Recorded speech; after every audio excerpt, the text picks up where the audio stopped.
Nuevo vídeo, nuevo combate. Joss Whedon contra Zack Snyder. Marvel contra DC. El combate de titanes de superhéroes definitivo jamás visto en una pantalla. Si te preguntara, ¿cuál es tu superhéroe favorito? Seguramente me contestarías que Batman. No, espera, Iron Man. No, espera, Superman. No, espera, Capitán América. No, espera, ya está, las Tortugas Ninja. Round 1. Fight! En un rincón del cuadrilátero tenemos el argumento de los Vengadores, The Avengers, los Vengadores en Latinoamérica. Esta vez no tengo quejas, con guión de Joss Whedon y en el que un grupo de superhéroes no cohesionado al principio se enfrentarán emocionalmente entre ellos primero y juntos físicamente después contra una amenaza global extraterrestre liderados por un dios con nombre de villano de videojuego de Capcom. Whedon nos propone toda una plétora de momentos de acción, situaciones emocionantes y humor bien introducido con un envoltorio de cine fantástico de superhéroes en el que se regocija y encaja a la perfección. Y la verdad es que la fórmula funciona de maravilla. Marvel Studios encontró la tecla para el cine de superhéroes y en el que grandes y pequeños podían disfrutar del cine sin que ninguno de los dos colectivos se durmiera.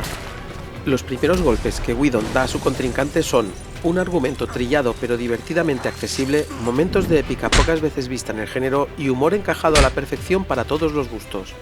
El combo perfecto que hace que la Liga de la Justicia se tambalee. Y es que la historia que nos cuentan, aun siendo la típica persecución de MacGuffin totalmente sobreexpuesta, está narrada de tal manera que te da igual si el Tesseracto es una fuente de energía capaz de destruir el mundo, un objeto salido del Averno o un caso épico de objeto tipo Pongo donde los personajes lo persiguen porque el viaje es lo que cuenta. En el otro rincón del cuadrilátero tenemos el argumento de la Liga de la Justicia. Hago una pausa para explicar por qué me he decidido como contendiente por esta versión de Zack Snyder, y la decisión ha sido por dos razones. La primera, por considerar que la versión que debería haberse estrenado en los cines tenía que ser la de Zack Snyder, y entiendo que esta versión debería ser la contrincante más lógica. La segunda razón es que, justamente por lo anterior expuesto, la versión de Whedon es más débil para enfrentarse a Vengadores. Si hay una versión más preparada para el combate, esa es la versión de Zack Snyder. Dicho esto, volvamos al combate. El argumento de la Liga de la Justicia de Chris Terrio nos propone un escenario, si no parecido, sí con ciertas similitudes a Vengadores. Una narrativa más oscura, seria y cinematográficamente más pretenciosa nos narra cómo un grupo de superhéroes en horas bajas por la muerte de su compañero de fatigas Superman deben superar sus miedos y unir fuerzas para evitar una invasión extraterrestre y a la vez resucitar a su compañero Superman. Los golpes de la Liga de la Justicia devienen en un enfoque más emotivo y trabajado en cuanto a las emociones de los personajes se refiere. Unos superhéroes con sentimientos encontrados mucho más acusados y oscuros que los Vengadores, con una historia más tenebrosa y triste en gran parte del metraje, y con unos momentos de épica apabullante a la altura de su contrincante. Golpes que aciertan pero no son suficientes para darle la victoria en el primer asalto, dándosela a los Vengadores de Marvel.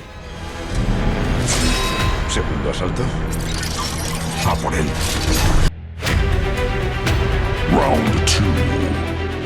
Fight! El reparto en Vengadores, la verdad es que es envidiable. El grupo de Vengadores, capitaneado por Iron Man, sí, sé que hay el Capitán América y eso, pero vamos, que el líder espiritual es Iron Man.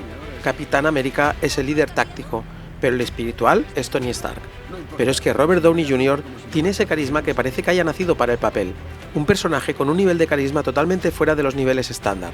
Es por ello que golpea el primero a su contrincante de manera violenta y contundente, pero iniciando un combo interpretativo en el que Chris Evans como Capitán América golpea con su escudo, mientras Chris Hemsworth como Thor le lanza su martillo contra el pecho.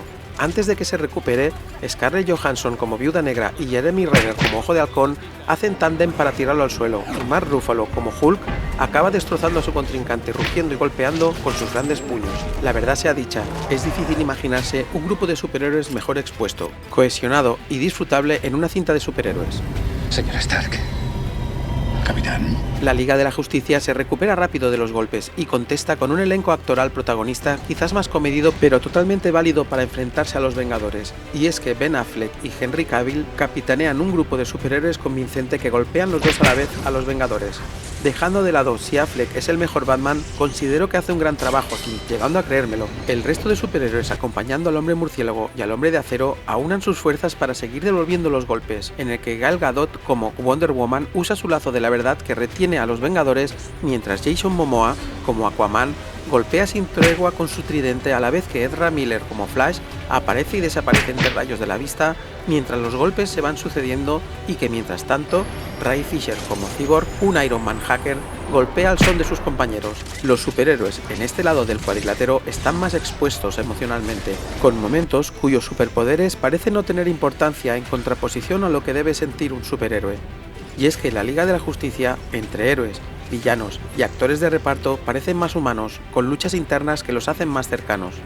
Por muy poco, pero el hecho de que, al menos en el film, luce muy bien, los jueces dan el asalto por mayoría a los Vengadores de Marvel.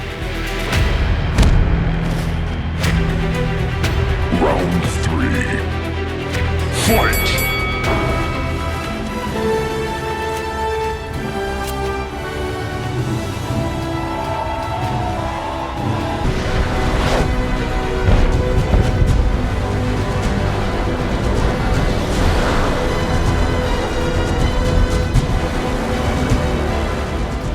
La banda sonora de Los Vengadores, capitaneada por Alan Silvestri como si un superhéroe más se tratara, toma la iniciativa del asalto y asesta un uppercut directo a Junkie XL, no sé si lo estoy diciendo bien, con esa partitura épica y reconocible ya como el himno oficial de Marvel y sus Vengadores. Su acompañamiento sonoro en las aventuras de estos superhéroes no se puede desvincular de sus hazañas, haciendo de Los Vengadores a todo un Hulk defendiendo el asalto. Los momentos cumbre, las secciones asignadas a cada héroe diseccionan los golpes hacia la Liga de la Justicia, pero hete aquí que han topado con todo un Superman de las bandas sonoras, y es que Junkie o Yankee XL, este compositor con nombre de producto de hamburguesería Barrio Bajera, bloquea algunos golpes dando respuesta con otra partitura épica con exaltación en los momentos clave del film, y dando más personalidad a cada uno de los héroes que participan en la Liga de la Justicia. Y es que Yankee XL da sentido a su sobrenombre saliéndose del promedio en cuanto a calidad. En cuanto a efectos sonoros, los dos contendientes tienen la fuerza y determinación para golpear. Cada golpe, explosión o chasquido son lanzamientos directos a la cara del contrincante, pero la sincronización de los golpes de los dos contendientes es tal que se golpean al mismo tiempo, cayendo los dos en la lona de manera sincronizada. La confrontación es titánica. Nunca antes un combate había sido tan reñido. El asalto acaba en empate. ¡Ya es suficiente! Round 4. Fight! Las apuestas suben para los dos contendientes por igual. Los Vengadores avanza y golpea con una traducción de personajes del cómic al cine con una precisión pocas veces antes vista y en el que, en la mayoría de los casos, los atuendos y demás gadgets de cada personaje concuerdan con el formato en papel, haciendo especial atención en Iron Man, Capitán América y Thor, salvando las distancias obviamente, pero llegando al punto de que si haces pausa en la cinta y le aplicas un filtro de cómic, podrías volver a trasladar a formato papel fotograma a fotograma y quedaría como una nueva entrega actualizada de los superhéroes de Marvel más famosos y emblemáticos. Y es que la puesta en escena es excelente, de las pocas veces que verás una ambientación tan bien trasladada al cine viniendo de un cómic, gracias a unos planos y fotografía trabajando juntas para el deleite del fan de Marvel. La Liga de la Justicia, lejos de debilitarse de los golpes recibidos, cobra más fuerza, y aunque quizás la traducción de los personajes en cuanto a concepto no sea tan cohesionada como su contrincante, sí que golpea con esa ambientación más adulta, seria y mucho más oscura, incluso si la comparamos con la Liga de la Justicia de Whedon de 2017. La fotografía, con esa falta de contraste en la que todo se cierne entre sombras y sobre todo el formato de 4/3, le dan un aire de superioridad artística alejándose del puro entretenimiento por momentos y en el que el film nos dice a la cara que esto no es para niños. Una propuesta que golpea con mucha fuerza en el que Batman, Superman y sus compañeros atormentados, excepto Flash, que da el toque de humor justo para no ponerse a llorar en medio del ring, dan una tunda cinematográfica de proporciones kryptonianas y en el que consigue que los Vengadores de Marvel caigan a la lona derrotados. Asalto sin excusas para la Liga de la Justicia. ¿En serio? ¿Así de fácil? Sí, es que... necesito amigos. Round 5. Fight! Duelo de titanes. En las gradas se respira silencio. En el ring, respeto. Whedon y Snyder se saludan juntando sus puños, pero esa será la única señal de respeto mutuo. Whedon alza sus puños y asesta un derechazo para comunicarle quién manda en el combate, y acierta con una propuesta perfecta entre entretenimiento, acción y aventura épica de superhéroes que pocas veces verás en la gran pantalla. Whedon se viene arriba y golpea con una filmación más que correcta en la que no se le puede reprochar absolutamente nada. Su trabajo es impecable y en el que quizás se le podría achacar un exceso de épica y CGI en algunos momentos, pero nada que no pueda arreglar una buena dosis de humor y guiños a otras películas. Whedon se sabe invencible. Pero Snyder, recuperándose de los golpes, le hace gestos preguntándole si eso es todo. Acto seguido, devuelve los golpes y de qué manera. Snyder hace diversos combos y en el que Whedon, contra las cuerdas, le es difícil bloquearlos. Una puesta en escena que en algunos casos se le podría confundir con cine de autor, una fotografía más cuidada y sobre todo, una producción de aspecto que ayuda en la traducción de formato de cómic a cine, son la primera tanda de combos de golpes hacia Vengadores. Pero Snyder no se queda ahí, enfatiza el drama y la acción como un verdadero maestro, teniendo muy claro lo que quiere acentuar, y deja el humor en el plano justo para que no creas que no lo domina. Y es que Whedon se ve superado por Snyder, cae la lona y Snyder le mira con un plano picado, la campana del fin de asalto suena y los jueces, acojonados, miran a Snyder que curiosamente recuerda a Hulk pero sin la piel verde. Le dan el asalto para la Liga de la Justicia. Steve, dígame que nada de esto huele a chamusquina.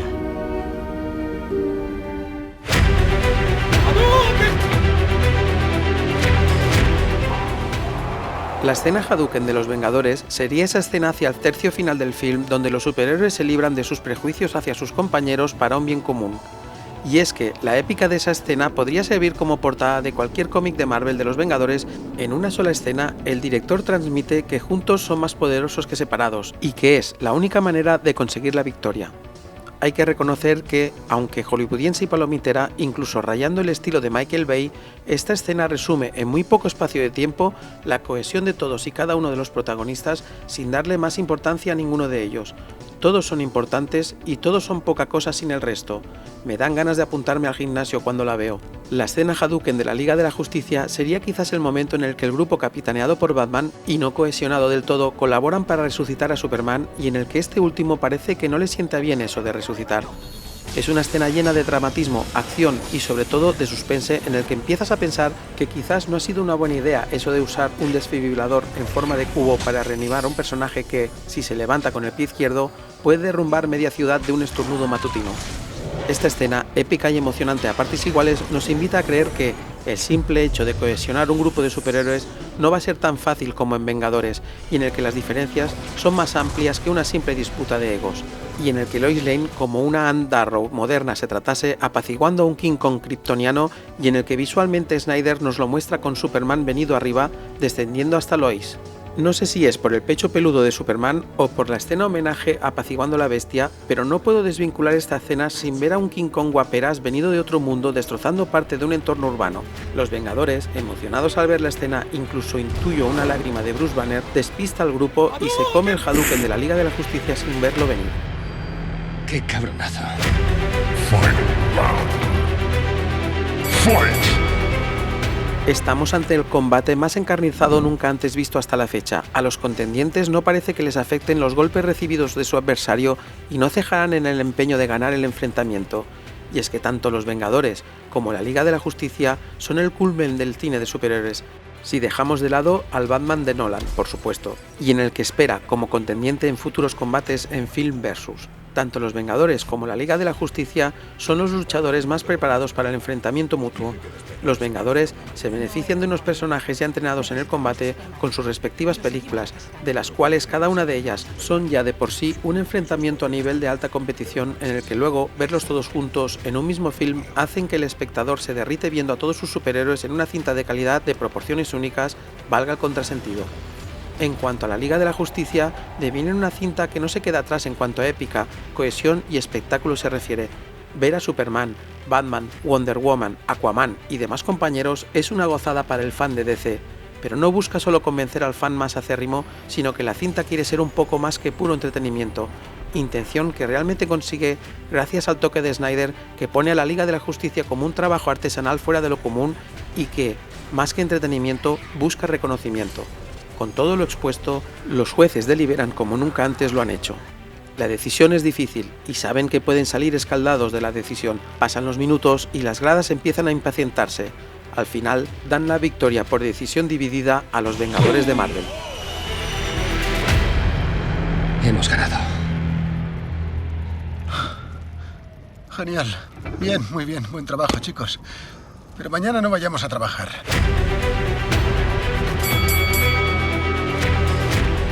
No son pocas las referencias y homenajes que ambas películas hacen al cine. En el caso de la Liga de la Justicia, aparte de la referencia a King Kong y reconociendo que puede que solo sea mi percepción, también se hace referencia a otras películas cuando aparece Mark McClure, que es el actor que daba vida a Jimmy Olsen en las adaptaciones del Hombre de Acero protagonizadas por Christopher Reeve. También hay un guiño nada disimulado a Conan, en donde Darkseid luce como un rey cimerio galáctico, y en la versión de Whedon de la Liga de la Justicia aún hay más referencias cinematográficas. Pero es que Los Vengadores ganaría sin problemas si esto fuera un asalto más, empezando por Tony Stark, que utiliza el nombre de películas y personajes para referirse a 3 de los protagonistas de la producción, llamando, eso sí, en la versión original en inglés, a Loki Reindeer Games por el film Operación Reno, aludiendo a sus cuernos, a Thor, Point Break, por la llaman Body y su parecido con el peinado con Patrick Swayze, No hard feelings, Point Break. You got a mean swing. y a Ojo de Halcón Legolas, por el famoso elfo del Señor de los Anillos. Vale, agárrate bien, Legolas. Este último sí se conservó en la versión doblada, ya que supongo que todo el mundo conoce a Legolas. Cuando los Vengadores hablan sobre Loki en el Hellcarrier de S.H.I.E.L.D. con Nick Furia, Capitán América se emociona al relacionar las palabras monos voladores, que en la versión doblada se les llama monos de feria, aludiendo al film del Mago de Oz de 1939 de Victor Fleming. Quiero saber cómo lo ha usado Loki para convertir a 2 de los hombres más listos que conozco en sus monos de feria. ¿Monos? No entiendo nada. Yo sí. Yo he entendido esa referencia. También, no tan directamente entre los personajes, pero sí hacia el espectador, Los Vengadores hace referencia como un guiño a otra película icónica del cine en el que un Harry Dean Stanton, actor que interpretó a Brett en Alien el octavo pasajero y que en este caso interpreta a un vigilante de seguridad, le pregunta a Bruce Banner si es un alien. Me parece absolutamente genial. Hoy tampoco os voy a pedir que os suscribáis ni le deis a me gusta porque voy a proponer a las productoras un Tortugas Ninja Vengadoras contra Batman. ¿Que ya se ha hecho? Ah, que ya la han hecho. Pues vaya.